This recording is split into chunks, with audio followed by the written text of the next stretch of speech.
Imagine walking up to your own private jet, only to be told you don't belong there. That's exactly what happened to Naomi Caldwell, until 5 minutes later, the woman who questioned her was fired on the spot. But here's the twist. What started as a simple airport confrontation spiraled into a nationwide debate, and the woman at the center of it. She wasn't ready for what came next. Stay with us. This story is just getting started. The afternoon sun beat down on the tarmac at Harrison Jet Center, casting long golden streaks across the polished exteriors of private jets lined up like silent sentinels. The air carried a distinct blend of jet fuel, asphalt heat, and the faint whiff of freshly brewed coffee from the executive lounge inside. Naomi Caldwell stepped out of the black town car, adjusting the strap of her leather handbag. She was used to moments like this, arriving at places where people didn't expect her to belong. But today was different. Today she wasn't walking into a boardroom where her presence would be questioned with calculated skepticism. Today she was walking toward her own damn plane. Her assistant, Jasmine Parker, moved quickly beside her, typing furiously on her phone. Your meeting in New York is still locked in for 7. If we take off in the next 10 minutes, you'll land with just enough time for traffic. Naomi nodded. Send the car ahead. I don't want any delays. As they stepped into the terminal, the transition from blistering heat to cool, marble-clad luxury was instant. Floor-to-ceiling windows framed the runway, giving the waiting executives and well-dressed travelers an unfiltered view of their high-flying lifestyle. Naomi was used to the glances, some subtle, some not so much. She had been in this world long enough to recognize them without even looking up. The quick up and down assessment, the flicker of surprise, the silent calculations. She ignored them. Jasmine checked her watch, then muttered under her breath, Pilot just texted. We should be cleared to board in 5. Good. Naomi let out a small breath, rolling the tension from her shoulders. The week had been long, and this trip to New York was just another battle in a war she'd been fighting for years, proving, again and again, that she had earned every bit of her success. She was halfway across the lounge when she spotted the uniformed blonde standing at the private boarding gate, Lindsay Monroe. She was a textbook example of the corporate service industry. Neatly pressed uniform, a tight ponytail that had likely never seen a single strand out of place, and a smile that barely touched her eyes. As Naomi and Jasmine approached, Lindsay's gaze flickered over them for a beat too long before she forced a smile. Good afternoon, Lindsay said, her tone professional but distant. Can I see your boarding credentials? Jasmine barely glanced up from her phone. This is Ms. Caldwell. Her plane is waiting. Lindsay's polite smile didn't falter, but her hesitation did not go unnoticed. She tilted her head slightly, looking down at her clipboard. I don't see your name on the manifest. Naomi inhaled slowly, measuring the moment. Jasmine's brows shot up. Because she owns the damn jet. Lindsay's lips pressed together in something that wasn't quite a smirk, but wasn't neutral either. I'll need to verify that with the charter company. Silence. Naomi could feel the weight of half the lounge tuning in. She let it hang, waiting just long enough for discomfort to settle in. Then she smiled, the kind of smile that didn't quite reach her eyes. By all means, she said, her voice smooth as silk. Jasmine muttered something under her breath, shifting her weight, but Naomi remained utterly still. She had learned a long time ago that the best way to deal with people like Lindsay wasn't to get angry.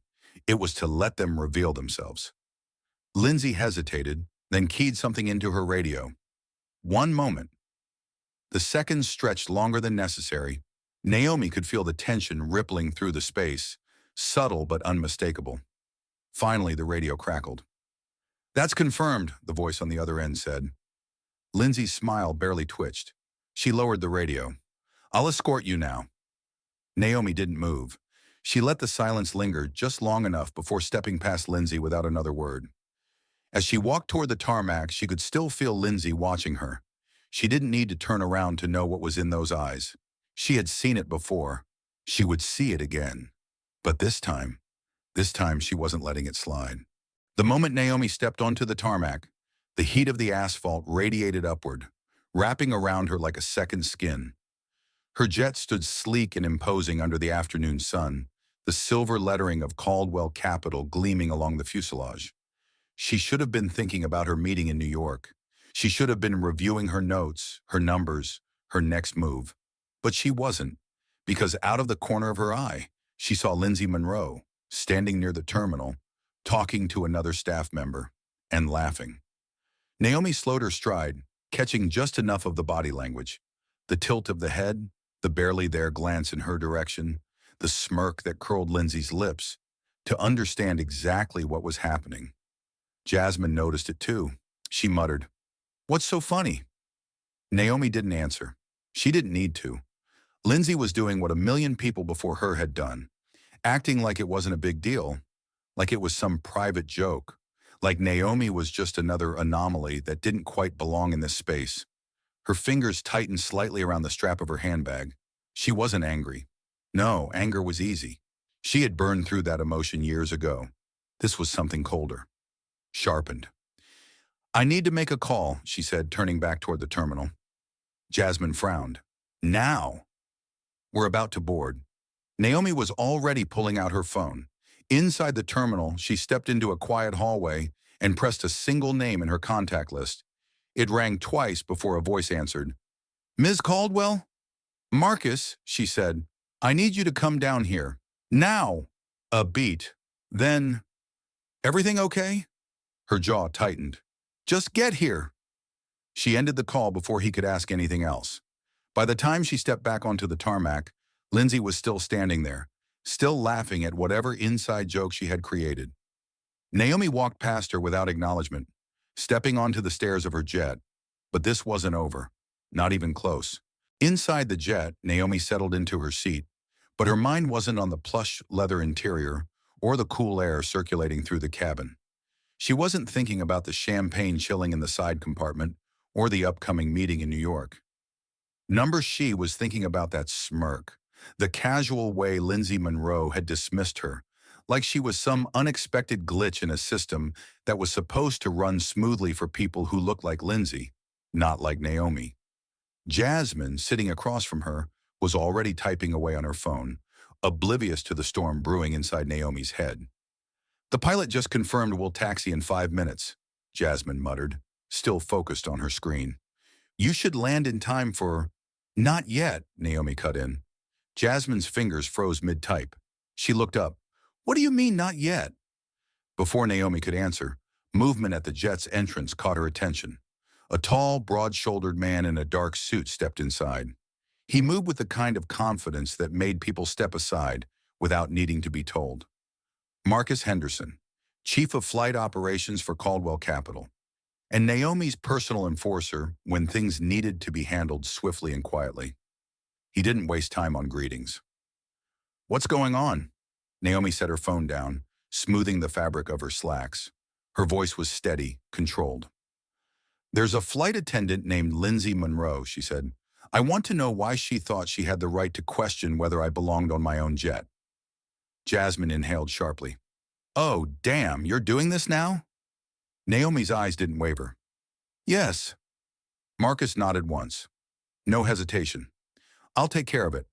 He turned and exited the plane, moving with purpose toward the terminal. Outside, Lindsay was still standing near the security gate, chatting with another uniformed staff member. She had no idea her world was about to shift. Marcus reached her in 5 strides. "Are you Lindsay Monroe?" Lindsay barely had time to register who he was before answering. Yes?" Marcus tapped something on his tablet. Then he lifted his gaze, his face unreadable. "You're being dismissed from duty, effective immediately." Silence. Lindsay blinked. "Wait, what?" Marcus remained impassive. "You heard me. The company will send you a formal termination notice within the hour." Lindsay laughed once, short and incredulous. "You're joking, right?" Marcus didn't blink. Not even a little. Her expression shifted, from shock to confusion to anger. "But this is ridiculous. I was just doing my job." Marcus tilted his head slightly. "Your job doesn't include mocking the owner of the plane after questioning her right to be on it." Lindsay's mouth opened, but no words came out. For the first time, she understood the severity of what was happening. This wasn't a reprimand. It wasn't a warning. This was final. A few other employees had begun noticing the exchange. Some cast quick glances before pretending to be busy with their work. Others watched outright, curiosity flickering in their eyes. Lindsay could feel it, the shift. The same people who had laughed with her minutes ago were now distancing themselves. She turned back to Marcus, searching for some kind of lifeline. Please, this is my career. This is my life. I didn't mean anything by it. Marcus's expression remained unreadable. Gather your things, Ms. Monroe. For the first time, she realized this wasn't a misunderstanding that could be smoothed over. This wasn't just about one mistake. She was being held accountable, and there was nothing she could do to stop it. From the window of her jet, Naomi watched as Lindsay stood frozen, the realization settling into her bones. Jasmine let out a low whistle, shaking her head. Damn, that was fast. Naomi didn't respond right away. Instead, she took a slow sip of her water, watching Lindsay as if memorizing this moment. She had seen this before. The sudden shock of privilege unraveling in real time. The realization that actions had consequences, even for people who had always assumed they wouldn't. Lindsay had spent her whole life comfortable. Naomi could tell. It was in the way she moved, the way she expected the world to adjust around her, the way she had laughed because she had assumed there would be no fallout. But now she was learning. Jasmine exhaled, shaking her head. You think she'll land on her feet? Naomi finally set her glass down, tilting her head slightly. She'll be fine, she murmured. Women like her always are. It wasn't cruel. It was just the truth. Lindsay wasn't some underprivileged worker struggling to make ends meet. She wasn't someone who had been set up to fail from the start. She was someone who had assumed she was untouchable. And for the first time, she was realizing she wasn't. Jasmine studied Naomi for a moment, then leaned back. So what happens now? Naomi glanced at her watch. Now? She pressed the intercom button. The pilot's voice crackled through the cabin. Ms. Caldwell, we're cleared for takeoff. Naomi exhaled, leaning back into her seat. Now, she murmured, we move on. The engines roared beneath her, the jet beginning its slow roll down the runway. Outside, Lindsay stood motionless, watching as everything she thought was certain disappeared into the sky. And for the first time in her life, she had no idea what would happen next. The jet sliced through the sky, leaving behind the small but powerful moment on the tarmac. Naomi had spent years navigating spaces where she was the anomaly, and today had been no different. The difference was, this time, she hadn't let it slide. She should have felt satisfied. Instead, as she scrolled through her phone, she felt something else. Jasmine let out a low whistle beside her. You might want to see this. Naomi looked up as Jasmine turned her phone around, displaying a viral tweet. A grainy video clip, Lindsay Monroe standing on the tarmac, frozen in place as Marcus delivered the news of her termination. The caption read, Flight attendant fired on the spot for questioning a rich passenger. Overreaction or justified? Naomi exhaled slowly, taking the phone from Jasmine. The comments were already pouring in. Justice for Lindsay. She was just doing her job. Not everyone knows who billionaires are. Your truth matters. You mean she assumed a black woman couldn't own a jet, right? Let's call it what it is. Sky High crew. This is terrifying. We can't even make a mistake without losing everything now? Jasmine shook her head. Well, that escalated quickly. Naomi wasn't surprised. She had seen this before. A moment that should have been private, professional, handled internally, now being spun into a national debate. Her phone buzzed, a text from Caldwell Capital's PR director. We need to discuss a statement as soon as possible. This is getting big. Naomi let out a slow breath, tapping her fingers against her knee. No statement yet. Jasmine's eyebrows shot up. You sure? If we don't say anything, people will assume the worst. Naomi looked out the window, watching the clouds pass below them. I want to see how far this goes first. Because the truth was, she wasn't just fighting Lindsay Monroe. She was fighting a system that had let Lindsay feel so comfortable making that assumption in the first place, and she wasn't about to play defense. By the time Naomi's jet landed in New York, the controversy had evolved into a wildfire. News segments had already begun spinning the narrative in different directions. CNN, Billionaire CEO fires flight attendant. Fair or too far? Fox News. Has corporate power gone too far? MSNBC. Unpacking bias in the workplace. A teachable moment? Naomi barely had time to step onto the tarmac before her phone buzzed again. A voicemail from her PR director. We need to control the narrative before someone else does. Jasmine, walking beside her, was already scrolling through more headlines. It's everywhere now. Naomi took the phone from her, scanning the latest developments. Some people were defending her. Others were tearing her apart. But she expected that. What she didn't expect was Lindsay Monroe's first public statement. Jasmine inhaled sharply as she pulled up the video. Naomi clicked play. Lindsay sat in front of a dimly lit background, looking exhausted, shaken. Unlike the confident woman at the airport, her voice trembled slightly as she spoke.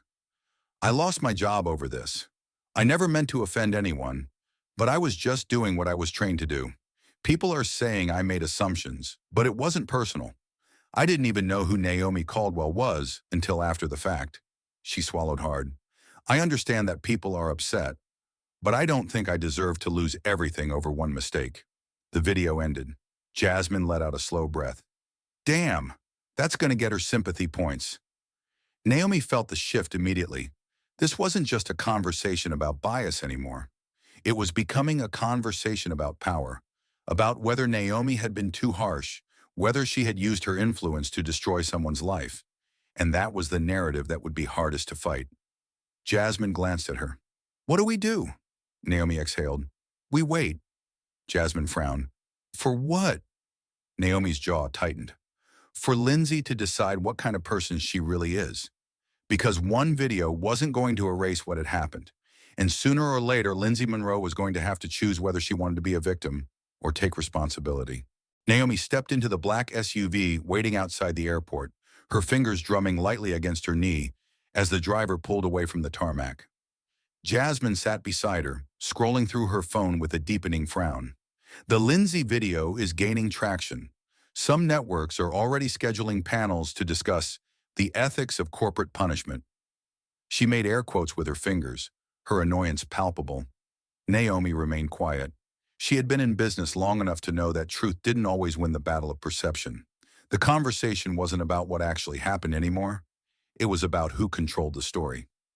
Jasmine exhaled. We need to respond. Naomi took the phone from Jasmine, replaying Lindsay's statement one more time. I lost my job over this. I never meant to offend anyone. I didn't even know who Naomi Caldwell was. Naomi's jaw tightened. That was the key line, the one designed to make it sound like she was just some regular person who made an innocent mistake, a carefully crafted plea for sympathy. Naomi returned the phone. Set up a meeting with PR for tomorrow morning. Jasmine looked relieved. Good, because this is turning into a mess.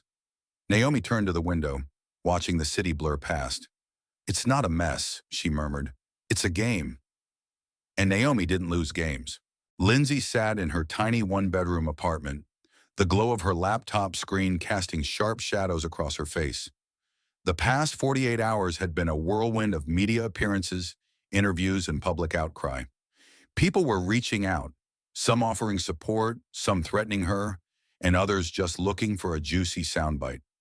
Her former employer had already sent her a severance package, along with a strongly worded letter stating that she had violated company policy regarding client interactions. They weren't taking her back. Her stomach churned. She had thought that speaking out would fix things, that it would make her feel like she had some control again.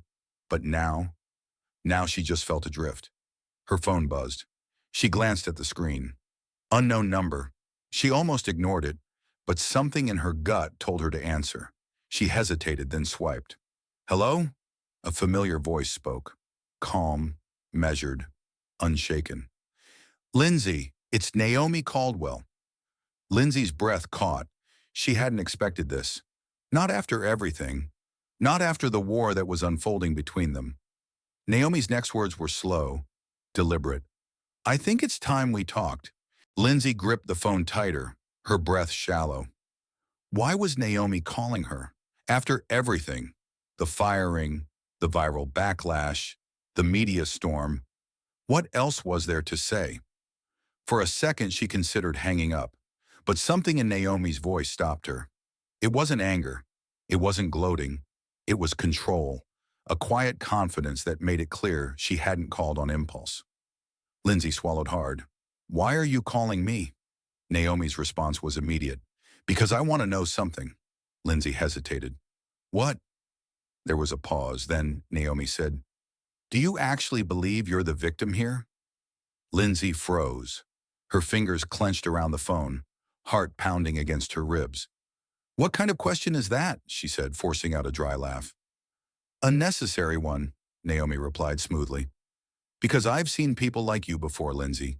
People who walk through the world assuming their actions don't have weight, that their mistakes are just moments, things that should be brushed off and forgiven." Lindsay's chest tightened. "I made a mistake," she said defensively. "I admitted that." "Did you?" Naomi asked. Silence stretched between them. Lindsay opened her mouth, ready to defend herself, to argue, to make it clear that she hadn't meant any harm. But then she stopped. Because suddenly she wasn't just thinking about herself. She was thinking about Naomi at the airport, standing there waiting, being questioned like she was an intruder in her own space. She was thinking about the people in her training class, the ones who had shared story after story about the ways they had been dismissed, overlooked, and made to feel like outsiders. And she was thinking about how easily she had laughed it off, like it had meant nothing. She closed her eyes. "I don't know," she admitted. "I don't know what I believe anymore." For the first time since the call started, Naomi's voice softened, just slightly. "That," she said, "is the first honest thing you've said." Lindsay let out a shaky breath. "What do you want from me?" There was another pause. Then Naomi said, "Meet me. Tomorrow. Noon. No cameras. No reporters. Just us." Lindsay hesitated. She had spent the past 2 days painting Naomi as her enemy, the powerful CEO who had taken everything from her. And yet now she was the one offering a conversation. Offering what? A chance? A test? Lindsay didn't know, but she found herself saying, "Okay." She didn't know why she agreed. She only knew one thing. She couldn't walk away from this. Not yet. The coffee shop was tucked away on a quiet Manhattan street, far from the media frenzy that had swallowed Lindsay whole. She arrived early, stomach twisting into knots as she found a corner booth. She kept her head low, nervous that someone would recognize her, though she doubted anyone cared outside the bubble of the internet. And then Naomi walked in. She moved like she owned the room, not because she was trying to, but because she had spent a lifetime learning how to command respect without asking for it. Lindsay felt small. Naomi slid into the seat across from her, setting her phone face down on the table. She didn't order coffee, didn't waste time. She just looked Lindsay in the eye and said, "I have an offer for you." Lindsay blinked. "An offer?" Naomi nodded. "You've spent the last 2 days trying to convince the world that you didn't deserve to be fired." She leaned forward slightly. "I'm giving you a chance to prove it." Lindsay's stomach dropped. "What do you mean?" "I run an initiative," Naomi said. "It's focused on training professionals in high-end industries, teaching them how to recognize bias, how to challenge the assumptions they don't even realize they have." Lindsay felt the air in the room shift, because suddenly she knew exactly where this was going. "No," she said immediately. "I can't." Naomi raised a brow. "Why not?" Lindsay's pulse hammered. Because I'm the one who screwed up. I don't belong in something like that." Naomi tilted her head slightly. "And yet, you're exactly the kind of person who needs to be in it." Lindsay clenched her jaw. "So what? You want me to be your PR stunt? The reformed racist who learns the error of her ways?" Naomi's expression didn't change. "I don't care about PR." Lindsay swallowed. "Then why are you doing this?" Naomi exhaled. "Because I believe people can change." She studied Lindsay for a long moment. "But only if they actually want to." Lindsay felt like she was standing on the edge of something massive. A choice. A crossroads. She had spent her whole life thinking she was a good person, someone who treated people fairly, who didn't see color, who believed in equality. And yet she had laughed at Naomi at the airport. She had dismissed her. And now, for the first time, she had to ask herself, what did that say about her? She didn't have an answer. Not yet. But she knew one thing. If she walked away from this conversation, she would never get another chance to figure it out. She took a slow, deep breath. Then she nodded. I'll do it. Naomi didn't look surprised. She just picked up her phone, checked the time, then looked back at Lindsay. Be at my office at 9 a.m. tomorrow. She stood, adjusting the cuff of her blazer, then turned to leave. But just before she walked away, she glanced back at Lindsay one last time. Don't be late. And with that, she was gone. Lindsay sat there, staring at the empty seat across from her. She had no idea what she had just agreed to, but she knew one thing. Her life would never be the same again. Lindsay stood outside Caldwell Capital's headquarters at exactly 8:55 a.m. Her heart was pounding. She had barely slept the night before, running through every possible scenario in her mind. Was this a trap? A test? Some elaborate way for Naomi to prove that Lindsay didn't actually want to change? She almost didn't come, but almost wasn't the same as walking away. So here she was. She took a deep breath, squared her shoulders, and stepped inside. The receptionist barely glanced at her before directing her to the 23rd floor. The elevator ride felt like an eternity, her reflection staring back at her in the mirrored walls. Who even am I anymore? When the door slid open, Naomi was waiting. She was dressed impeccably as always. Navy slacks, a crisp white blouse, a presence that commanded the space without effort. Right on time, she noted, checking her watch. Good. Lindsay swallowed. What am I doing here? Naomi turned, motioning for her to follow. You're here to listen. Lindsay hesitated, then walked after her. They entered a glass-walled conference room where half a dozen people were already seated. A few of them glanced up when Lindsay walked in. None of them looked happy to see her. Naomi gestured toward a seat at the far end of the table. Sit. Lindsay obeyed. Naomi took the seat at the head of the table and folded her hands in front of her. I'd like you all to meet Lindsay Monroe, she announced, her tone calm but unreadable. I assume most of you have heard about what happened. A woman with short cropped hair and piercing brown eyes leaned back in her chair. Oh, we've heard. Lindsay's face burned. Naomi continued. She's here because she says she wants to learn. Silence. Then the woman scoffed. We've all heard that before. Lindsay opened her mouth to defend herself, to explain, to justify. But Naomi held up a hand. You don't need to respond, she said simply. Lindsay shut her mouth. Naomi turned to the group. I'm not asking any of you to welcome her with open arms. I'm not even asking you to trust her. I'm only asking that you let her sit in this room and listen. She glanced at Lindsay. No talking, no defending, just listening. Lindsay's stomach clenched, but she nodded. And just like that, the first session began. The next 2 hours were some of the hardest Lindsay had ever experienced. She had sat in silence as person after person shared stories that felt like punches to the gut. A black executive who had been mistaken for an assistant more times than he could count. A Latina doctor who had been ignored by patients who assumed she was a nurse. A businessman who had been asked more than once if he was the help at events where he was the guest of honor. And the worst part? Every single story sounded exactly like what had happened with Naomi. Every single story had a Lindsay Monroe in it. Someone who had assumed. Someone who hadn't questioned their own bias. Someone who had laughed or dismissed or walked away without a second thought. Lindsay felt sick because for the first time, she truly understood. It wasn't just her mistake that mattered. It was what her mistake represented. Naomi finally broke the silence. Lindsay, she said, her voice measured. What did you hear? Lindsay's throat was dry. She had spent years talking her way out of things, explaining herself, justifying her actions. But now she had nothing. No excuses, no defense. She swallowed hard. I heard that I've been part of the problem. For the first time, the woman with short cropped hair actually looked at her, not with acceptance, but with acknowledgement. Naomi gave a small nod. Good, now let's see what you do with that. And just like that, the session was over.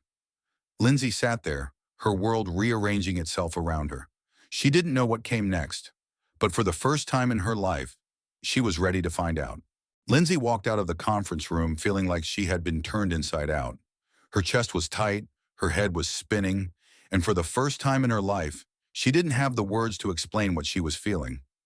She had expected the meeting to be uncomfortable. She hadn't expected it to feel like a mirror being held up to her soul. She had spent days believing she was the victim, the woman who had been unfairly fired, the one who had been humiliated in front of the world. But after sitting in that room, listening to people tell stories that mirrored what she had done to Naomi, she saw herself in an entirely different light. She wasn't the victim. She had been the villain. Naomi walked beside her as they moved through the hallway. She wasn't offering comfort. She wasn't softening the edges of what had just happened, and Lindsay didn't expect her to. Finally, Naomi spoke. "You still think this is just about you?" Lindsay exhaled slowly. "No." Naomi stopped walking. Lindsay did too. Naomi studied her for a moment, then nodded. "Good." Silence stretched between them, heavy but no longer hostile. Finally, Naomi glanced at her watch. "Go home. Be back here at 9 a.m. tomorrow." Lindsay frowned. "For what?" Naomi's lips twitched.